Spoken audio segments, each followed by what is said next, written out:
welcome to the About Her show.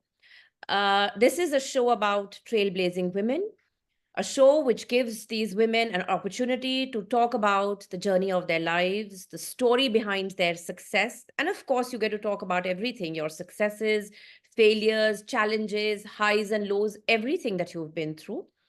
And not only that, but your story is somewhere going to inspire someone out there who's listening to the show. Because you know that there are so many women out there who have dreams, ambitions, aspirations, but for one reason or the other, they are not able to see them through. They're not able to fulfill their dreams. So we want your journey to inspire these other women who are listening in. And of course, eventually, we want to build a community of women who are there to support, empower, mentor, help each other, women who I call my About Her women. So, a very, very warm welcome to you. Thank you so much, Sangeeta. It's a pleasure to be here on your show, on the About Her show. So I'm looking forward to interacting with you today. So am I. So am I. All right. So just, an icebreaker. Just tell us a little bit about your journey, your childhood, and how did you get into writing? So I'm a South Indian. Okay. We moved to Delhi when I was around 7 years old. So Okay. my entire schooling and college education has been in Delhi. All right. So I grew up in South Delhi, went to a school in South Delhi. My college was in South Delhi. So anyway, I did my master's in English literature from Delhi University. Okay. Post which I started working as a senior copy editor with Encyclopedia Britannica. So, because I'm an English literature student, Yeah. writing was always, I knew that it was going to be a part of my life. I was writing short stories and poems. When you're growing up, I think a lot of people who would like to write do that, right? And I was a voracious reader. I still am a voracious reader. So the love for books has been nurtured as well as, it's been there through my childhood. So I think my ideal day, even today, would be sitting in bed and reading a book. Lovely. Lovely. Yeah. So it's not a resonate. surprise. Yeah, I can understand. So I wanted to, write sometime, but it wasn't a planned journey per se. So after my stint with Encyclopedia Britannica, I actually got through the civil services, and I am a former civil servant. I was with the Ministry of Defense for a very brief stint of 3.5 years. Okay. Post which I moved to Germany. I quit the civil services and moved to Germany, where I did an MBA and got into project management. I worked in Germany and Netherlands, Amsterdam, with a publishing giant, Elsevier. It's a very, very famous name in scientific publishing. Yeah, I'm aware. So that's where I got into project management. Came back to India sometime around 2011. Worked in e-learning again as in project and program management with several e-learning firms such as NIIT, MetLife, and several others actually, Emeritus. Now, sometime in 2015, I got connected again back with the government. I was invited to be an editorial consultant with the Ministry of Information and Broadcasting on a very prestigious Rashtrapati Bhavan project. So between 2015 to 2019, I have edited nearly around 20 books for the President of India, the Vice President of India, Election Commission, Department of Post, several other ministries as such. So that was my connect back to the world of literature or reading and writing the books. So 2019 was when my first historical fiction came out. Now, earlier in 2014, I had written a short story for my son because my son was very young at that time. He was around 4 or 5, and I would tell him all these baby stories. And to my surprise, a publisher said, why don't we write this down and we can kind of have a particular book or whatever. So a short story called Adventures of the Wizard Tales, Adventures of Bun Bun came out. And that was a story that I was telling my son. So that was my foray into writing per se. But serious writing, when I say serious writing as in my historical fiction, that happened sometime between 2015 to 2018, where I kind of researched about the Gupta period and wrote my first historical fiction, which is called The Curse of Anuganga. It's a historical mystery set in the Gupta period, ancient India. I also started writing romantic comedies at around the same time. And in 2019, I had a series between 2019 and 2021. I was commissioned by Juggernaut to write a few stories on, basically light reads on love and all, So that came out and it was there on Juggernaut. Last year, my uh, romantic comedy called The X Factor came out last July. And in January this year, my next historical fiction novel came out called Shadows and Secrets, again based in ancient India. So that's my writing side. Now, throughout, of course, after that stint with the government, I've gotten back to corporate life and I've had a corporate job throughout. I currently head a team of content writers at an e-learning company here in Gurgaon. Had a skilling and training e-learning company. Wow. So that's my journey in a nutshell. That's been quite a journey. So tell me, do you think anywhere, any childhood influence which kind of led you to this? I mean, anything the way, maybe your parents raised you or the kind of upbringing they gave you, do you think somewhere, I mean, the journey that you have been on is because of that? To a great extent. See, I mean, I was encouraged to, of course, work and study. Education was like of a very prime importance. So it's like we had to study. In my family, we are all fairly well educated. So education was given a place of importance. And somewhere from the childhood, I always knew I would want to be financially independent and I would want to have a career. So that was somewhere ingrained in me. So it's just a matter of, okay, civil services, I quit it. It doesn't necessarily mean I quit and stop working. Yeah. So, and that's the reason, even my writing journey, while it's happening because it's a passion, I have a career separate of it, independent of it. So that has definitely been influenced by the kind of influences I had during my childhood. In fact, the civil services also, because some of my relatives had said, oh, maybe, an uncle who's no more now, but whom I was very close to, was keen that I attempt that exam. And he was the one who put that thought in my head. And I did take the exam for him per se. Okay. All right. So tell me, I'm sure, any journey is like full of challenges and, all kinds of barriers that, come to stop us. So can you share some of the challenges that you may have faced and if you think some of those were because of your gender? Yeah, quitting the civil services to begin with. Because, like I got married quite young. I was hardly 24. I was with the civil services. And at that time, when we got married, my husband was posted in Delhi. We were not expecting him to move or anything like that. But 3 months down the line, he got transferred to Germany. Oh, okay. And I was in Jabalpur. It just was not working at all. And because I had not completed my 5 years in the government, it was not possible for me to get an extended leave. And also, we didn't know when my husband would come back to India, right? So even I could not even predict in future. Maybe I stay on in the same job for a while and then move instead of moving to Germany. It just wasn't working out. And that's when I had to take a call. And I guess, that was because of my gender, right? I was the one who quit my job in the civil services. Having said that, Sangeeta, I do not regret it. As my later experiences have shown, in fact, the way the journey that has panned out, I think has just been more enriching and fulfilling than what it would have been had I been in the Ministry of Defense somewhere in Jabalpur or Kanpur or one of those cities, so to say. I was with the Ordnance Factory Service. So I would always have been bound to these ordnance factories. Correct. See, they always say, there is always a reason, behind whatever happens. And it is only when, Exactly. you move on and in hindsight, you can see, what was a good out of whatever happened. At that point, of course, it doesn't seem like that.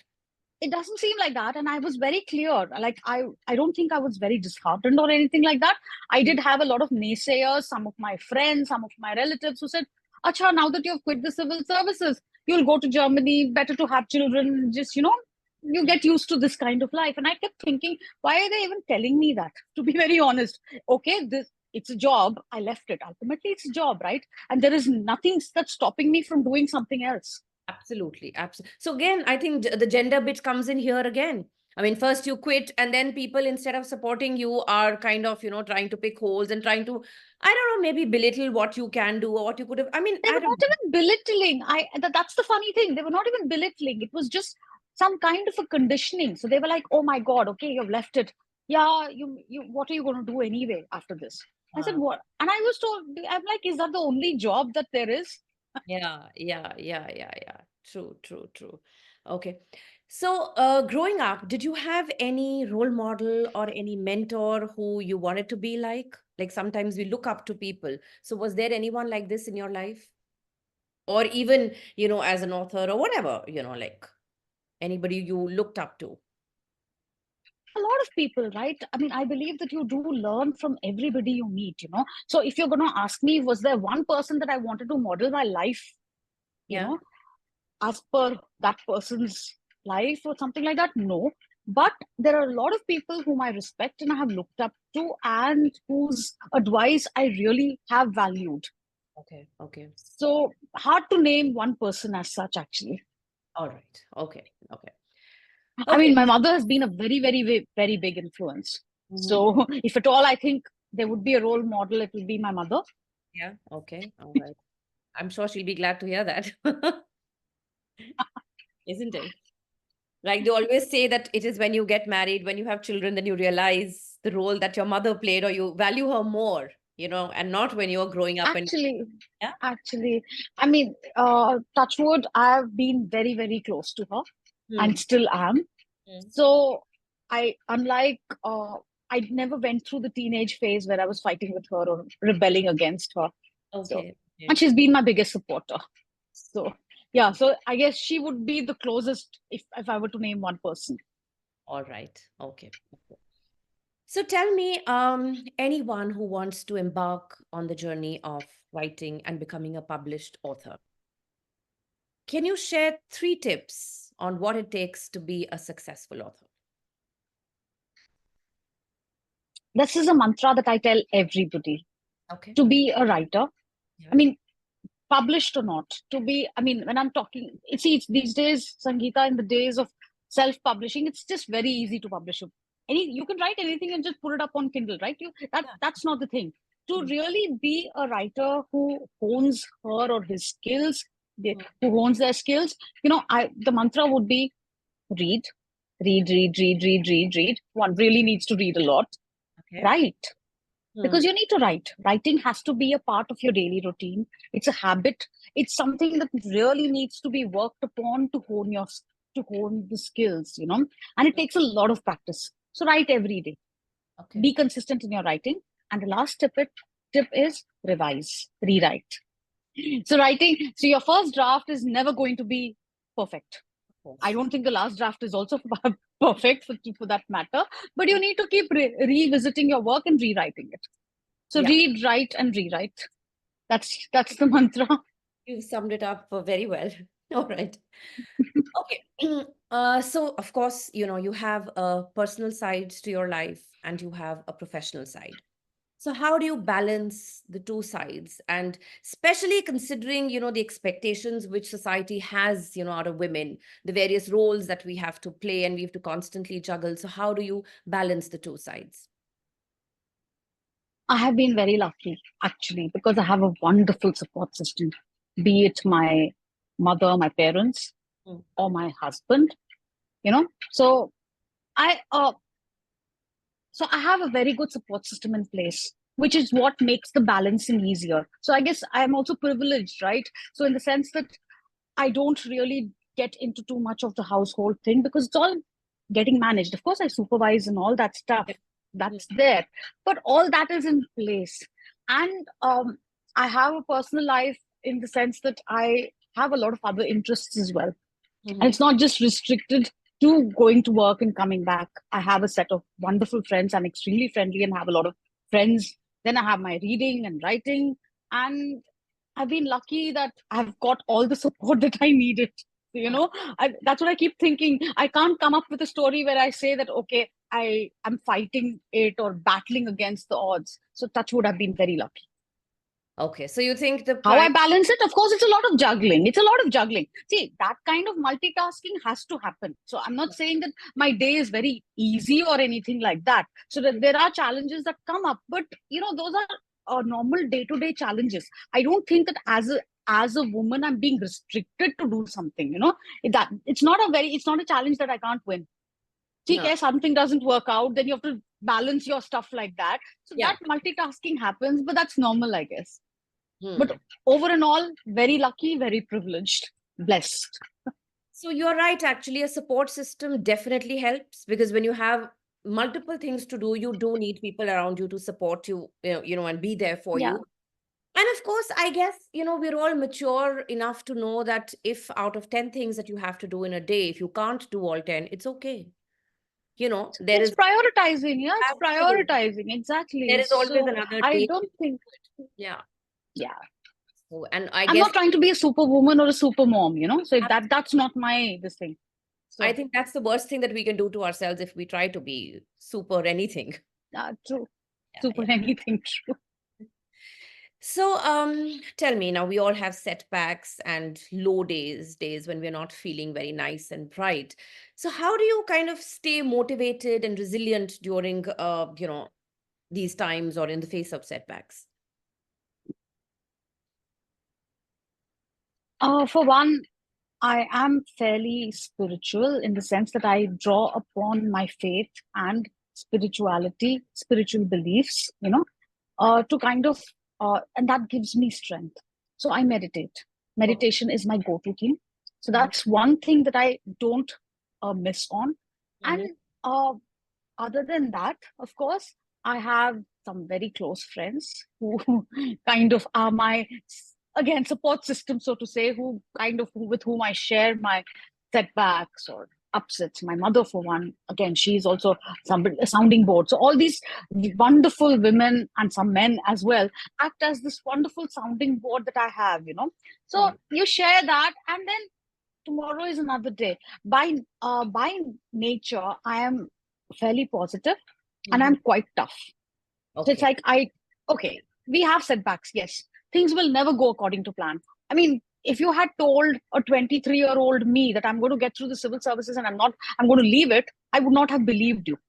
But Hmm. the fact that okay, it happened, it wasn't something that I was uh, looking forward to. I mean, it wasn't something that was planned, and I landed up in a completely different country like Germany, and back in those days where English was not spoken. The very second day I enrolled in the German course, learned the language, and did an MBA. So Wow. you have to take it like that, right? Yeah. So you have to take it in the right spirit and just move on. Tomorrow is another day.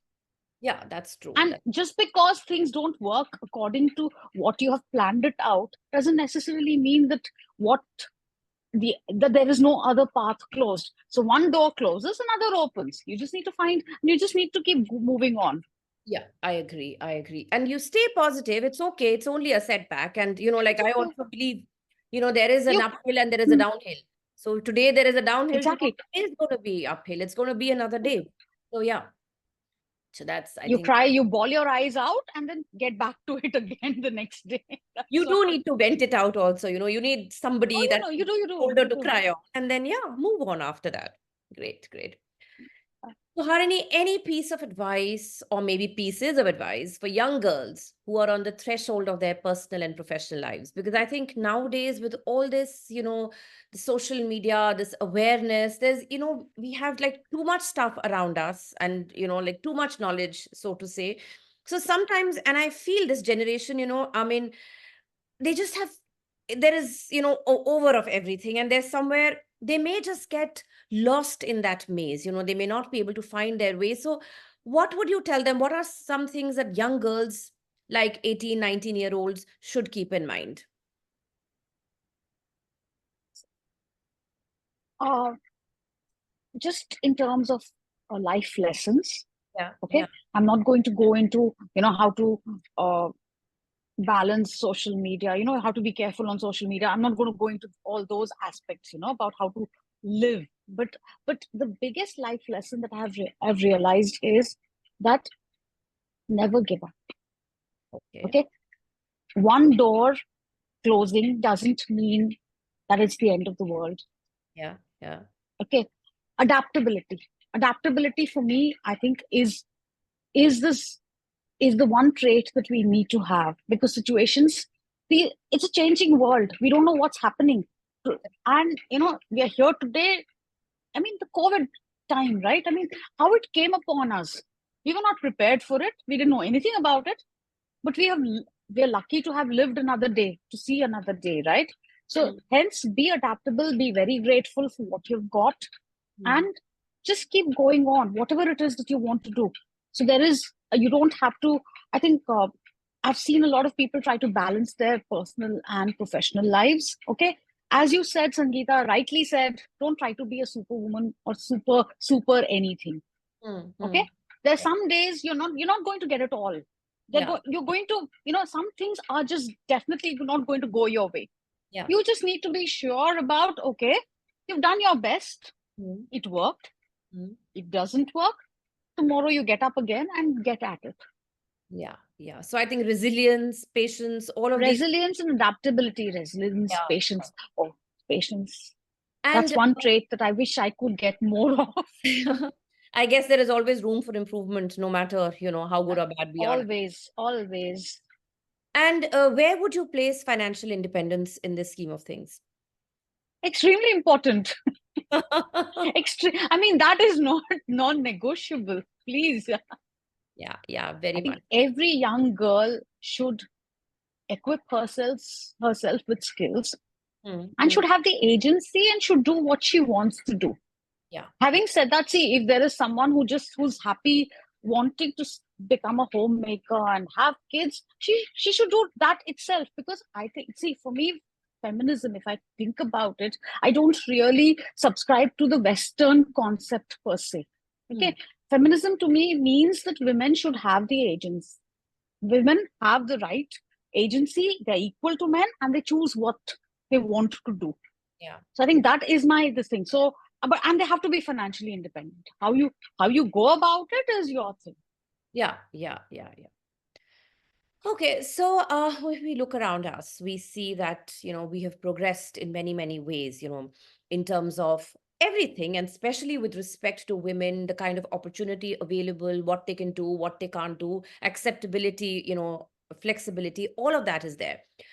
But do you think that women still face barriers in their personal and professional lives? Of course they do.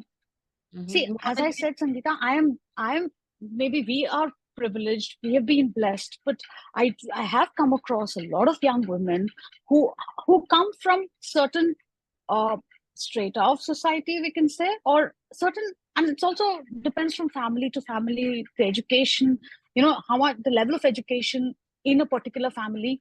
Okay. So, and how much independence and freedom they have in their setup. So they do face a lot of personal barriers.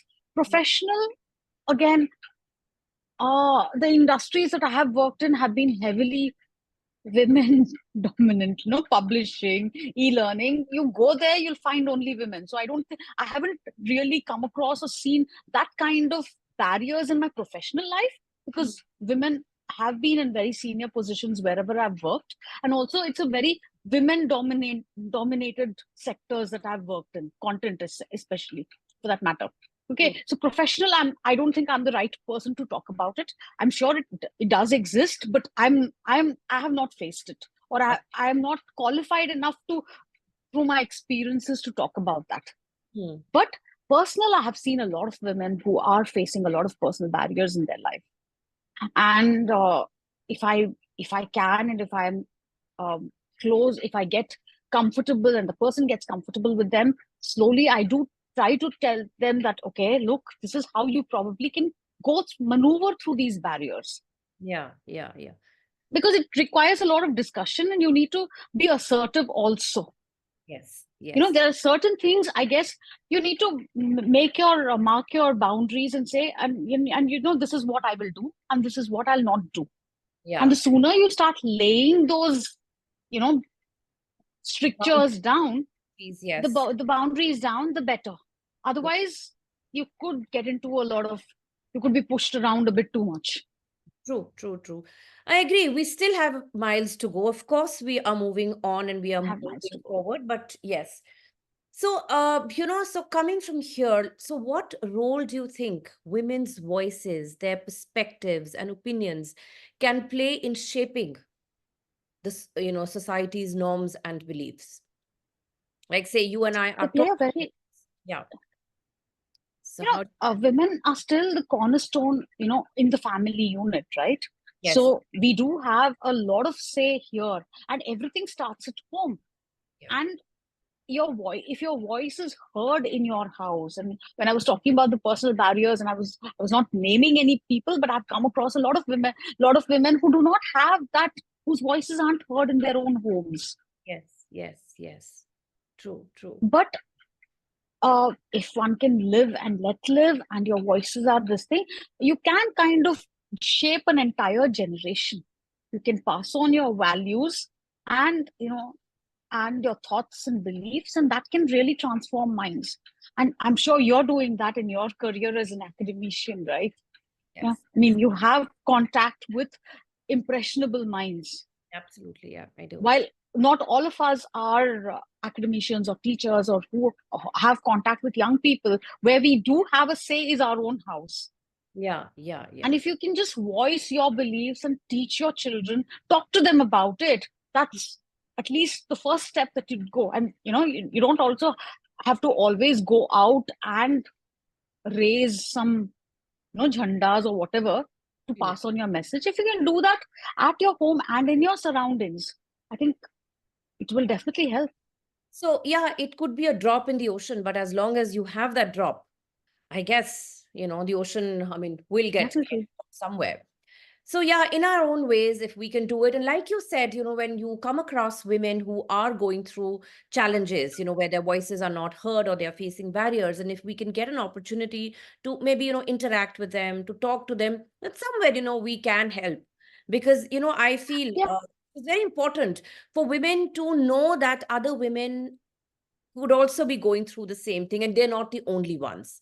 What they are facing, the barriers, challenges are common to a lot of women. So I think A lot of that women. knowledge is in itself is a big thing. What you do with it comes later, but to be able to identify, to be able to know that I'm not the only one, I think that's really huge. Yeah, and I firmly believe in the power of sisterhood. Maybe because I've had some wonderful friends, wonderful mentors. I've been very lucky to have met some very strong women at every stage in my life. With Mm. at workplaces, friends, friend circle, anywhere actually, everywhere. And I have benefited so much that now I think I'm at a stage where I can pass it on. Yes, yes. See, with age and experience, you definitely can, isn't it? Yeah. Okay, so there's another thing which is like being spoken about a lot nowadays, which is mental health of people. And of course, women also go through a lot of mental health issues because of like whatever challenges and barriers which they face, and because they cannot talk about what they are facing. So I'm sure, it affects them, that affects their minds and their mental health. What are your views on this? You've summed it up right. A lot of people are going through a lot of mental health issues, but it's also the kind of world we're living in. The social media age, the internet has its benefits as has its negatives as well. And Yes. plus, what we went through in the last 4 5 years or has also had a very huge impact. you Hmm. know COVID has transformed us and has left its mark, actually. Not transformed us, but has definitely left its mark. So mental health issues are there, irrespective of whether it's women or men or children. Everybody is grappling with their own set of issues. Hmm. Hmm. Talking and more so of women of at least the generation that I am in, we are Hmm. also going through hormonal changes, and probably at the same time having kids who are also going through hormonal changes. Yeah. So there are too many things that are going on at the same time, right? So what I think helps right now in such a situation is having somebody whom you can share your thoughts with. Yeah. Yeah. Just basically keeping it all to yourself really doesn't help. Hmm. Hmm. Hmm. There's no need to have that secrecy. Okay, if you are facing some issues, Yeah. talk to somebody. You don't want to talk, and these days, thankfully, the stigma related to therapy has gone down a bit. Yes. It's not what it used to be previously. So if you don't want to tell anybody in your circle, then why don't you at least discreetly go and talk to somebody who's a complete stranger who can help you out with. So I do really think that we should just talk and start connecting to people again.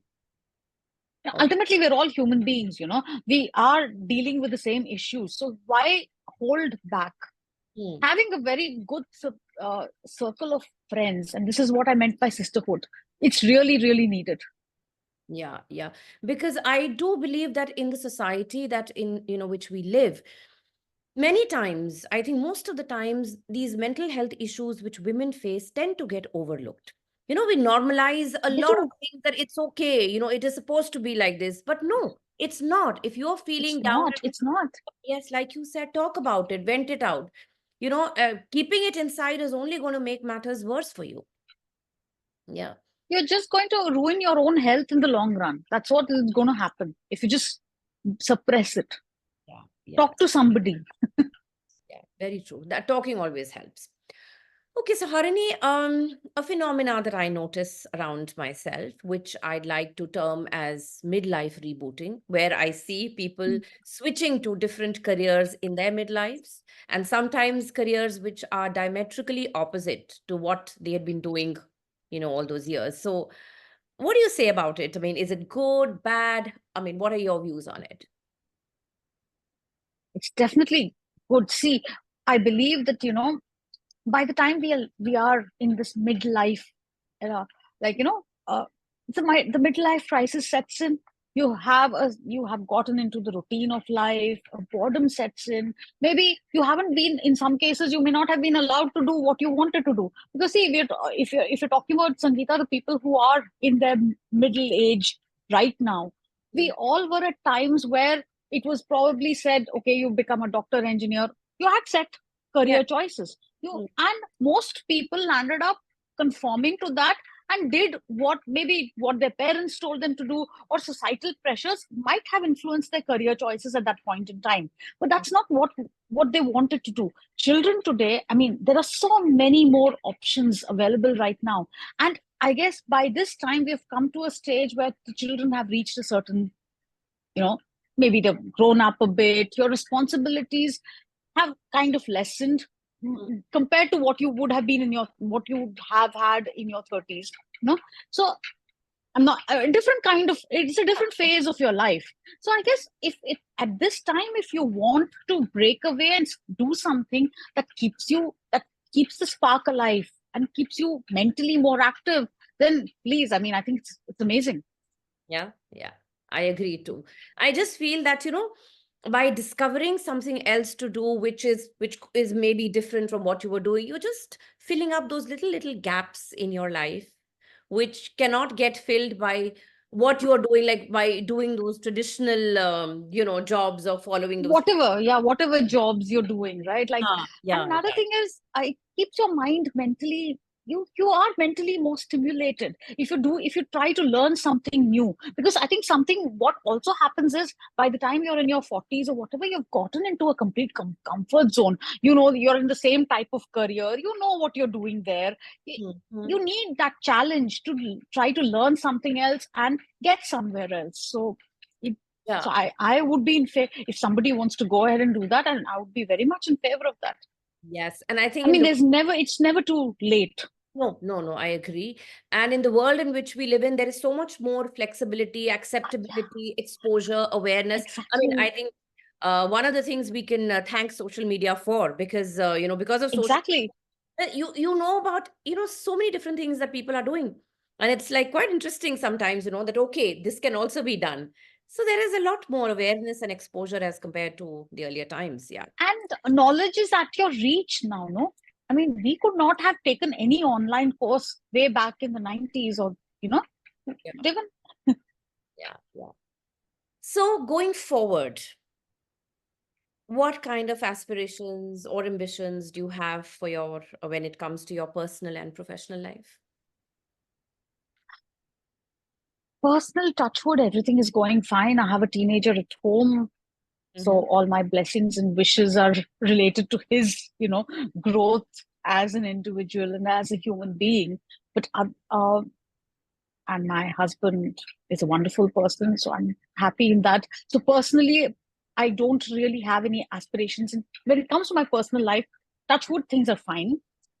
Professionally, I would love to write more, and I think I will. It's. I wouldn't say it's an aspiration that this thing. It's a goal that I've set for myself. There are many, many more book ideas that I'm working on that I have at the back of my head, and hopefully, out of the 10 book ideas, if 5 of them materialize in the next few years, I would be happy. Okay. So, Harini, we come to the last section of this interaction, which is a rapid fire round. So 5 quick questions, and quick is the keyword, right? Okay. Okay. So here goes. Favorite genre to read? Historical fiction. Oh, wow. All right. I should have expected this. Yeah. All right. One book you wish you had written? Rebecca, I guess. Vanity Fair, William Makepeace Thackeray. Rebecca, Daphne du Maurier. These are Okay. the 2 that come to mind. Then That's okay. One is fine. One is fun. Yeah. All right. Next, if you could meet any fictional character, who would it be? I think Becky Sharp of Vanity Fair. I find her amazingly interesting. All right. I can't relate to her, so that's the reason, perhaps. All right. Understand her a bit more. Yeah? Yeah. All right. And she's colorful. Yes. So which makes it all the more interesting, right? Yeah. Intriguing, if I may say. Yeah. Intriguing. And what's your favorite writing snack or beverage? Coffee or tea. Okay. All right. And the last one, what is the last book that made you cry or laugh out loud? Oh dear. Okay, I'm going to fail this rapid fire question. No, you could try anything. Made me cry. Just give me a minute. Let me look at my Kindle because I've forgotten the books that I've read. Now, I don't think anything really made me cry or laugh. Not a book, but any situation also. Not situation, but I'm watching this Korean. I am a big K-drama fan, so I do watch a lot of K-drama. So there is this serial that I'm watching on Netflix called Queen of Tears. Now that has made me laugh. Oh, that has made you laugh. Queen of Tears. And it's funny. Oh, okay. It's sad. There is a sad premise, but it's very funny. It's interspersed with some really funny moments. Great. I love this. Queen of Tears made you laugh. Very good. I'll go check it out. So great. So you've done very well, All right. So with this, of course, we come to the end of this. And I think it's been a delightful conversation. And it's always, I love speaking to authors and writers because I'm aspiring to be one. So it's, good to know how they kind of write. What is it that goes behind their, mindsets? What is it that makes them tick? So yes, indeed, a very, very lovely, wonderful interaction. So thank you for being on the show. Yeah. Thank you, Sangeeta, for having me. It was indeed a delight talking to you. And I hope to read your book soon. Well, I hope so too.